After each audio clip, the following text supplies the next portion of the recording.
Hello traders, എല്ലാവർക്കും നമ്മുടെ പുതിയൊരു വീഡിയോയിലേക്ക് സ്വാഗതം. നമ്മൾ ഈ ചാനലിൽ എല്ലാ ഞായറാഴ്ചകളിലും ട്രേഡിംഗ് സ്ട്രാറ്റജീസിൻ്റെ ഹൈ വിൻഡോയോട് കൂടിയിട്ടുള്ള ട്രേഡിംഗ് സ്ട്രാറ്റജീസിൻ്റെ വീഡിയോസ് നമ്മൾ ചെയ്യാറുണ്ട്. ആൻഡ് ഈ ഞായറാഴ്ച നമ്മൾ നോക്കാനായിട്ട് പോകുന്നത് വളരെ സിമ്പിൾ ആയിട്ടുള്ള, വളരെയധികം എഫക്റ്റീവ് ആയിട്ടുള്ള ഒരു 3 മിനിറ്റ് സ്കാൽപ്പിംഗ് സ്ട്രാറ്റജിയാണ്. അപ്പോൾ എന്താണ് സ്ട്രാറ്റജി എന്നും എങ്ങനെയാണത് യൂസ് ചെയ്യുക എന്നുള്ള കാര്യങ്ങൾ നിങ്ങൾ ഏതാനും നിമിഷങ്ങൾക്കുള്ളിൽ തന്നെ അറിയാനായിട്ട് പോവുകയാണ്. ആൻഡ് ഈ ഒരു സ്ട്രാറ്റജി നിങ്ങൾ റിയൽ ആയിട്ടുള്ള മണി ഇട്ട് ട്രേഡ് ചെയ്യുന്നതിന് മുൻപ് ബാക്ക് ടെസ്റ്റ് ചെയ്ത് നോക്കുക. റിയൽ ആയിട്ടുള്ള മണി ഇടാതെ ബാക്ക് ടെസ്റ്റ് ചെയ്ത് നോക്കുക. എന്നിട്ട് നിങ്ങൾക്കൊരു കോൺഫിഡൻസ് വരികയാണ്, അത്യാവശ്യം വിൻ റേറ്റ് ഇതിൽ കിട്ടുന്നുണ്ട് എന്നുള്ള കാര്യങ്ങൾ ഉറപ്പ് വരുത്തിയതിന് ശേഷം മാത്രം റിയൽ ആയിട്ടുള്ള മണി ഇട്ടുകൊണ്ട് ട്രേഡ് ചെയ്യുക. ആൻഡ് തീർച്ചയായിട്ടും നിങ്ങളുടെ അഭിപ്രായങ്ങളും നിർദ്ദേശങ്ങളും എല്ലാം താഴെ കമൻറ്റ് ചെയ്യണം. അതുപോലെ തന്നെ വീഡിയോ ഏതെങ്കിലും രീതിയിൽ നിങ്ങൾക്ക് ഹെൽപ്ഫുൾ ആവുകയാണ് എന്നുണ്ടെങ്കിൽ ജസ്റ്റ് ലൈക്ക് അടിച്ചുകൊണ്ട് ആ ഒരു കാര്യം എന്നെ അറിയിക്കാനായിട്ട് ശ്രമിക്കണം. അപ്പോൾ നേരെ വീഡിയോയിലേക്ക് കിടക്കാം.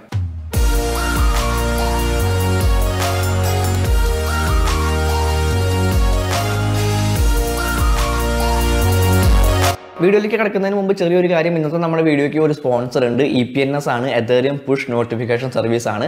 എന്താണ് EPNS എന്ന് ചോദിച്ചു കഴിഞ്ഞിട്ടുണ്ടെങ്കിൽ ഇതൊരു അടിപൊളി Web3 പ്രൊജക്റ്റ് ആണ്. എതേറിയം DeFi പ്രോട്ടോകോൾസിൽ നമുക്ക് നോട്ടിഫിക്കേഷൻ സർവീസ് പ്രൊവൈഡ് ചെയ്യുന്ന ഒരു Web3 ആപ്ലിക്കേഷനാണ് ഈ EPNS എന്ന് പറയുന്നത്.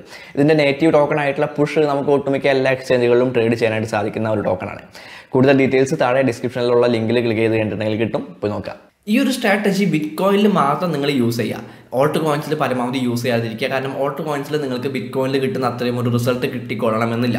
ഓക്കെ, അപ്പോൾ ബിറ്റ്കോയിനിൽ ഒരു 3 മിനിറ്റ് ടൈം ഫ്രെയിമിലാണ് നമ്മൾ ട്രേഡ് ചെയ്യാനായിട്ട് പോകുന്നത്.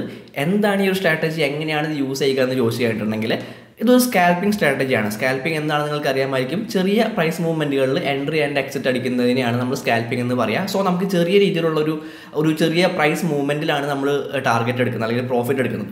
അപ്പോൾ അതുകൊണ്ട് തന്നെ നമുക്കൊരു 0.5% ഒക്കെ ആയിരിക്കും നമുക്കൊരു ടാർഗറ്റായിട്ട് വെക്കാനായിട്ട് സാധിക്കുന്നുണ്ടായിരിക്കാം. സോ ലിവറേജ് നമ്മൾ തീർച്ചയായിട്ടും എടുക്കേണ്ടതുണ്ട്, എങ്കിൽ മാത്രമേ നമുക്ക് അത്യാവശ്യം പ്രോഫിറ്റ് കിട്ടാനായിട്ട് സാധിക്കുള്ളൂ. ഓക്കെ, അപ്പോൾ നിങ്ങളൊരു 100 USDT വെച്ചുകൊണ്ടാണ് നിങ്ങൾ ട്രേഡ് ചെയ്യുന്നത് എന്നുണ്ടെങ്കിൽ ഒരു 10x മാത്രം ലിവറേജ് എടുക്കാം. ഓക്കെ, അതിന് മുകളിലേക്ക് നിങ്ങൾ ഒരിക്കലും ഈ ഒരു സ്ട്രാറ്റജി യൂസ് ചെയ്യുമ്പോൾ ലിവറേജ് എടുക്കരുത്. ഓക്കെ, അപ്പോൾ മാക്സിമം 10x ലിവറേജ് എടുത്തുകൊണ്ട് മാത്രം നിങ്ങളൊരു ട്രേഡ് എടുക്കുക, എങ്കിൽ മാത്രമേ നമുക്ക് പെർ ട്രേഡിൽ അത്യാവശ്യം ഒരു പ്രോഫിറ്റ് നമുക്ക് കിട്ടുള്ളൂ. ഓക്കെ, അപ്പോൾ ആ രീതിയിൽ നമുക്ക് ഒരു ദിവസം തന്നെ ഒരു 3-4 ട്രേഡൊക്കെ നമുക്ക് എടുക്കാനായിട്ട് പറ്റും. അങ്ങനെ ടോട്ടൽ ഒരു മിനിമം 1000 രൂപയെങ്കിലും നമുക്ക് പ്രോഫിറ്റ് ഉണ്ടാക്കാനായിട്ട് സാധിക്കുന്ന രീതിയിൽ ട്രേഡ് ചെയ്യാനായിട്ട് സാധിക്കുന്ന ഒരു സ്ട്രാറ്റജിയാണ് നമ്മൾ ഇന്ന് നോക്കാനായിട്ട് പോകുന്നത്. ക്യാപിറ്റൽ 100 USDT വെച്ചുകൊണ്ടുള്ള ഒരു രീതിയിലാണ് ഞാൻ ഈ 1000 രൂപ പെർ ഡേ എന്നുള്ള ആ ഒരു കണക്ക് ഞാൻ പറഞ്ഞിട്ടുള്ളത്. കൂടുതൽ ക്യാപിറ്റൽ ഉണ്ട് എന്നുണ്ടെങ്കിൽ തീർച്ചയായിട്ടും കൂടുതൽ എമൗണ്ട് നിങ്ങൾക്ക് ഈ ഒരു സ്ട്രാറ്റജി വെച്ചുകൊണ്ട് പെർ ഡേ ഉണ്ടാക്കാനായിട്ട് സാധിക്കുന്നുള്ളതാണ്. അപ്പോൾ എന്താണ് സ്ട്രാറ്റജി എന്നുള്ള കാര്യങ്ങളിലേക്ക് കടക്കാം. അതിനു മുമ്പ് ഏതൊക്കെ ഇൻഡിക്കേറ്റേഴ്സാണ് നമുക്ക് ഈ ഒരു സ്ട്രാറ്റജിയിലേക്ക് വേണ്ടത് എന്നുള്ള കാര്യങ്ങൾ നമുക്ക് നോക്കാം. ഞാൻ നേരെ ഇൻഡിക്കേറ്റേഴ്സിൽ പോവാണ്. ഇൻഡിക്കേറ്റേഴ്സിൽ പോയിട്ട് ഞാൻ സ്റ്റൊക്കാസ്റ്റിക് എന്ന് സെർച്ച് ചെയ്യുന്നുണ്ട്. ഓക്കെ, അപ്പോൾ സ്റ്റൊക്കാസ്റ്റിക് ഇൻഡിക്കേറ്റർ നിങ്ങൾക്ക് അറിയാമായിരിക്കും. ഞാൻ ആ സ്റ്റൊക്കാസ്റ്റിക് ഇൻഡിക്കേറ്റർ ഇവിടെ ആഡ് ചെയ്യുന്നുണ്ട്. ആൻഡ് ഈ ഒരു സ്റ്റൊക്കാസ്റ്റിക് ഇൻഡിക്കേറ്ററിൽ കുറച്ച് മാറ്റങ്ങൾ വരുത്താനായിട്ടുണ്ട്. ഇത് ഡിഫോൾട്ട് ആയിട്ടുള്ള സ്റ്റൊക്കാസ്റ്റിക് അല്ല നമുക്ക് വേണ്ടത്. ഞാൻ കുറച്ച് മാറ്റങ്ങൾ വരുത്തുന്നുണ്ട്. ഞാൻ ഈ ഇൻഡിക്കേറ്ററിൽ ഡബിൾ ക്ലിക്ക് ചെയ്യുന്നുണ്ട്. അപ്പോൾ അതിൻ്റെ സെറ്റിംഗ്സ് ഓപ്പൺ ആയിട്ട് വരും. K ലെങ്ത് ഞാൻ 14 മാറ്റിയിട്ട് 7 ആക്കി കൊടുക്കുന്നുണ്ട്. ആൻഡ് K സ്മൂത്തിങ് 1 മാറ്റിയിട്ട് 3 ആക്കി കൊടുക്കുന്നുണ്ട്. ഓക്കെ, ഇത്രയുമാണ് നമ്മൾ സ്റ്റൊക്കാസ്റ്റിക് ഇൻഡിക്കേറ്ററിൽ ചേഞ്ചസ് വരുത്തേണ്ടത്. ഇനി അടുത്ത ഇൻഡിക്കേറ്റർ നമുക്ക് ഇതിലേക്ക് ആഡ് ചെയ്യാം. ഇൻഡിക്കേറ്റേഴ്സിൽ പോയിട്ട് MACD എന്ന് സെർച്ച് ചെയ്യുന്നുണ്ട്. അതായത് മൂവിങ് ആവറേജ് കൺവെർജൻസ് ഡൈവർജൻസ് എന്ന് പറയുന്ന നമ്മുടെ MACD ഇൻഡിക്കേറ്റർ നമുക്ക് ഇതിൽ ആവശ്യമുണ്ട്. അത് ക്ലിക്ക് ചെയ്യാണ്. ആൻഡ് നമ്മുടെ MACD ഇൻഡിക്കേറ്ററോട് വന്നിട്ടുണ്ട്. അതിൻ്റെയും കുറച്ച് സെറ്റിംഗ്സ് നമുക്ക് മാറ്റേണ്ടതായിട്ടുണ്ട്. അപ്പോൾ ഞാൻ ഈ ഒരു ഇൻഡിക്കേറ്ററിൽ ഡബിൾ ക്ലിക്ക് ചെയ്യുന്നുണ്ട്. ആൻഡ് അതിൻ്റെ സെറ്റിംഗ്സ് ഓപ്പൺ ആയി വന്നിട്ടുണ്ട്. ഇതിൻ്റെ ഫാസ്റ്റ് ലെങ്ത്തും സ്ലോ ലെങ്ത്തും നമുക്ക് മാറ്റേണ്ടതായിട്ടുണ്ട്. അപ്പോൾ ഫാസ്റ്റ് ലെങ്ത്ത് ഞാനൊരു 13 കൊടുക്കുന്നുണ്ട്. ആൻഡ് സ്ലോ ലെങ്ത്ത് ഞാനൊരു 21 കൊടുക്കുന്നുണ്ട്. ആൻഡ് ഇതിൻ്റെ സ്റ്റൈൽസിൽ പോയിട്ട് ഞാൻ ഈ ഹിസ്റ്റോഗ്രാം ഒഴികെയുള്ള ബാക്കി എല്ലാ ലൈനുകളും, അല്ലെങ്കിൽ എല്ലാ MACD ലൈനും സിഗ്നൽ ലൈനും ഒക്കെ ഞാൻ ഓഫാക്കി ഇടുന്നുണ്ട്. നമുക്ക് ഈ ഹിസ്റ്റോഗ്രാം മാത്രം മതി. ഓക്കെ, അപ്പോൾ നമുക്ക് ആവശ്യമുള്ള 2 ഇൻഡിക്കേറ്റർ ഇവിടെ വന്നിട്ടുണ്ട്. ഒരു ഇൻഡിക്കേറ്ററും കൂടി നമുക്ക് ആവശ്യമുണ്ട്. ഞാൻ ഇൻഡിക്കേറ്റേഴ്സിൽ പോവാണ്. MACD എന്ന് തന്നെ സെർച്ച് ചെയ്യാണ്. ആ ഒരു MACD ഇൻഡിക്കേറ്റർ കൂടെ ഞാൻ ഇവിടേക്ക് ആഡ് ചെയ്യാണ്. ആൻഡ് അതിൻ്റെയും സെറ്റിംഗ്സ് നമുക്ക് മാറ്റേണ്ടതായിട്ടുണ്ട്. ഞാൻ എൻ്റെ സെറ്റിംഗ്സ് ഓപ്പൺ ചെയ്യുന്നു.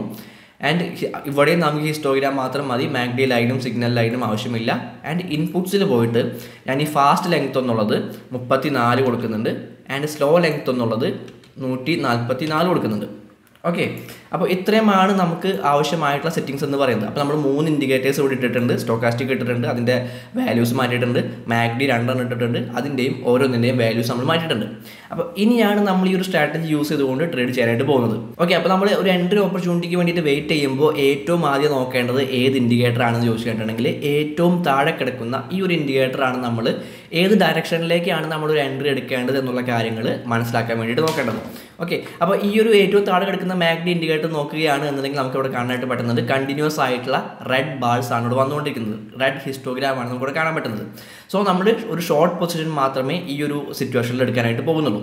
ഓക്കെ, അപ്പോൾ നമുക്കൊരു ഡയറക്ഷൻ കിട്ടിയിട്ട് നമ്മൾ താഴേക്കാണ് ട്രേഡ് എടുക്കാനായിട്ട് പോകുന്നത്. ആൻഡ് ഇവിടെ നോക്കിക്കണ്ടിട്ടുണ്ടെങ്കിൽ ഈ റെഡ് ബാൾസിൻ്റെ ഇടയിലായിട്ട് ഗ്രീൻ ബാൾസ് വരുന്നുണ്ട്. ഓക്കെ, അപ്പോൾ ഈ ഗ്രീൻ ബാൾസ് ഫോം ആയി കഴിഞ്ഞിട്ടുണ്ടെങ്കിൽ നമ്മൾ അവിടെ പ്രത്യേകം ശ്രദ്ധിക്കണം. അവിടെയാണ് നമ്മളൊരു എൻട്രി എടുക്കാനായിട്ട് പോകുന്നത്. ആ ഒരു സമയത്താണ് നമ്മൾ എൻട്രി എടുക്കാനായിട്ട് പോകുന്നത്.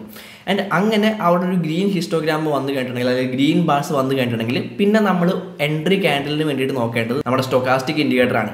ഓക്കെ, ഈ സ്റ്റൊക്കാസ്റ്റിക് ഇൻഡിക്കേറ്റർ ഈ ഒരു ഓവർബോട്ട് കണ്ടീഷനിലായിരിക്കണം. അവിടെ നിന്ന് ഒരു ക്രോസ് ഓവർ അവിടെ കിട്ടണം. ഷോർട്ട് പൊസിഷനാണ് എടുക്കുന്നത്, അതുകൊണ്ട് തന്നെ അതൊരു ഓവർബോട്ട് കണ്ടീഷനിലേക്ക് പോയിട്ടുണ്ടായിരിക്കണം. ആൻഡ് അവിടെ നിന്ന് ഒരു ക്രോസ് ഓവറും കിട്ടിയിട്ടുണ്ടായിരിക്കണം. അപ്പോൾ ഇവിടെ നോക്കുകയാണ് എന്നുണ്ടെങ്കിൽ നമുക്ക് ഇതാ ഇവിടെ നോക്കി കണ്ടിട്ടുണ്ടെങ്കിൽ ഇവിടെ റെഡാണ്, ഏറ്റവും താഴെയുള്ള മാഗ്ഡി റെഡാണ്, കംപ്ലീറ്റ് റെഡാണ്. സോ നമ്മളൊരു ഷോർട്ട് പൊസിഷനാണ് നോക്കുന്നത്. ആൻഡ് ഇവിടെ ഈ റെഡിനിടയിൽ തന്നെ ഇവിടെ നമുക്കൊരു എന്താ പറയുക, ഇവിടെ നമുക്കൊരു ഗ്രീൻ ബാൾസ് വന്നിട്ടുണ്ട്. സോ നമ്മൾ ഈ ഒരു ഏരിയയിലായിരിക്കും നമ്മൾ എൻട്രി എടുക്കാനായിട്ട് പോകുന്നത്. ആൻഡ് എൻട്രി ക്യാൻഡിൽ ഏതാണെന്ന് ചോദിച്ചു കഴിഞ്ഞിട്ടുണ്ടെങ്കിൽ സ്റ്റൊക്കാസ്റ്റിക് ഇൻഡിക്കേറ്ററിന് ഇവിടെ ഒരു എന്താ പറയുക ഒരു ക്രോസ് ഓവർ കിട്ടിയിട്ടുള്ളത് ഇതാ ഇവിടെയാണ് നമുക്കൊരു ക്രോസ് ഓവറോട് കിട്ടിയിട്ടുള്ളത്. അപ്പോൾ ഈ ഒരു ഗ്രീൻ ക്യാൻഡിലായിരിക്കും നമ്മളൊരു ഷോർട്ട് പൊസിഷൻ എടുക്കാനായിട്ട് പോകുന്നത്. ഇവിടെയായിരിക്കും നമ്മളൊരു ഷോർട്ട് പൊസിഷൻ എടുക്കാനായിട്ട് പോകുന്നത്. ആൻഡ് അതിൻ്റെ സ്റ്റോപ്പ് ലോസ് നമ്മൾ ഏകദേശം ഈ ഒരു ഹൈക്ക് മുകളിലായിട്ട്, ഇവിടുത്തെ ഈ ഒരു സ്വിംഗ് ഹൈക്ക് മുകളിലായിട്ട് നമ്മൾ അതിൻ്റെ സ്റ്റോപ്പ് ലോസ് സെറ്റ് ചെയ്യുന്നുണ്ട്. ആൻഡ് ഒരു 1:2 റിസ്ക് റിവാർഡ് റേഷ്യോ നമ്മൾ സെറ്റ് ചെയ്യുന്നുണ്ട്. ഓക്കെ, അതായത് ഈ ഒരു സ്റ്റോപ്പ് ലോസ് എത്രയാണ് വെച്ചിട്ടുള്ളത് അതിൻ്റെ ഇരട്ടിയാണ് നമ്മൾ ടാർഗറ്റ് വെക്കുന്നത്.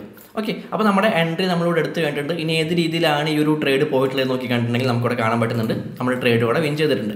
ഓക്കെ, നിങ്ങൾക്ക് ഈ ഏറ്റവും താഴെയുള്ള മാഗ്ഡി നോക്കി കണ്ടിട്ടുണ്ടെങ്കിൽ ഇവിടെ കംപ്ലീറ്റ് റെഡ് ആണ്. അതുപോലെ തന്നെ ഇവിടെ നമുക്ക് ഇപ്പോൾ കണ്ട പോലെയുള്ള ഒരു ഗ്രീൻ ബാൾസ്, രണ്ടാമത്തെ മാഗ്ഡിയിൽ ഇവിടെ ഒരു ഗ്രീൻ ബാൾസ് വന്നിട്ടുണ്ട്.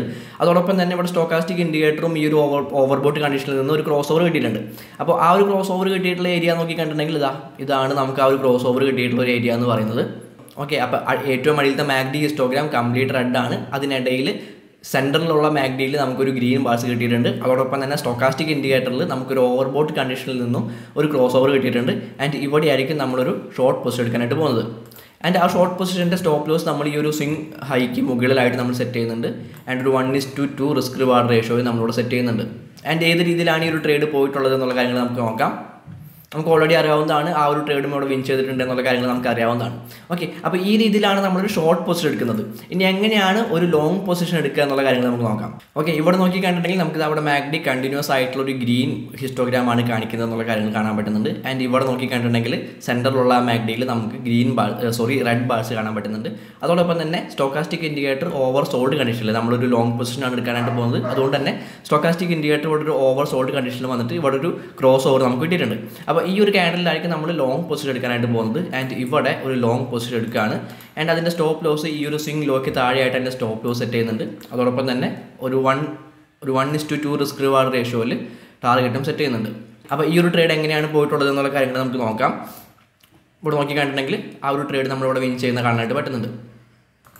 ഈ രീതിയിൽ നമ്മൾ ഈ ഒരു ട്രേഡും അവിടെ വിൻ ചെയ്തിട്ടുണ്ട്. ഓക്കെ, അപ്പോൾ ഈ രീതിയിലാണ് നമ്മൾ ഈ സ്റ്റോക്കാസ്റ്റിക് ഇൻഡിക്കേറ്ററും മാഗ്ഡി ഹിസ്റ്റോഗ്രാംസും വെച്ചുകൊണ്ട് നമ്മൾ എഫക്റ്റീവ് ആയിട്ടുള്ള രീതിയിൽ വളരെയധികം പ്രോഫിറ്റബിൾ ആയിട്ടുള്ള രീതിയിൽ തന്നെ ഒരു 3 മിനിറ്റ് ടൈം ഫ്രെയിമിൽ ഒരു സ്കാൽപ്പിംഗ് നടത്തുക എന്നുള്ള കാര്യങ്ങളാണ് ഈ ഒരു വീഡിയോയിൽ നമ്മൾ നോക്കിയിട്ടുള്ളത്. സോ തീർച്ചയായിട്ടും ഞാൻ ഏറ്റവും ആദ്യം പറഞ്ഞ പോലെ നിങ്ങൾ റിയൽ ആയിട്ടുള്ള മണി ഇട്ട് ട്രേഡ് ചെയ്യുന്നതിന് മുൻപ് റിയൽ ആയിട്ടുള്ള മണി ഇടാതെ ചുമ്മാ ബാക്ക് ടെസ്റ്റ് ചെയ്ത് നോക്കുക. അതിനുശേഷം നിങ്ങൾക്ക് നല്ല രീതിയിൽ റിസൾട്ട് കിട്ടുന്നുണ്ട് എന്ന് ഉറപ്പ് വരുത്തിയതിന് ശേഷം മാത്രം റിയൽ ആയിട്ടുള്ള മണി ഇട്ടുകൊണ്ട് ട്രേഡ് ചെയ്യുക. അങ്ങനെ ട്രേഡ് ചെയ്തിട്ട് നിങ്ങൾക്ക് പ്രോഫിറ്റ് കിട്ടുന്നുണ്ടെന്നുണ്ടെങ്കിൽ തീർച്ചയായിട്ടും ആ കാര്യങ്ങൾ നമ്മുടെ കമൻറ്റ് ബോക്സിൽ വന്ന് അറിയിക്കാനും മറക്കരുത്. Happy trading. അടുത്തൊരു വീഡിയോയിൽ കാണാം.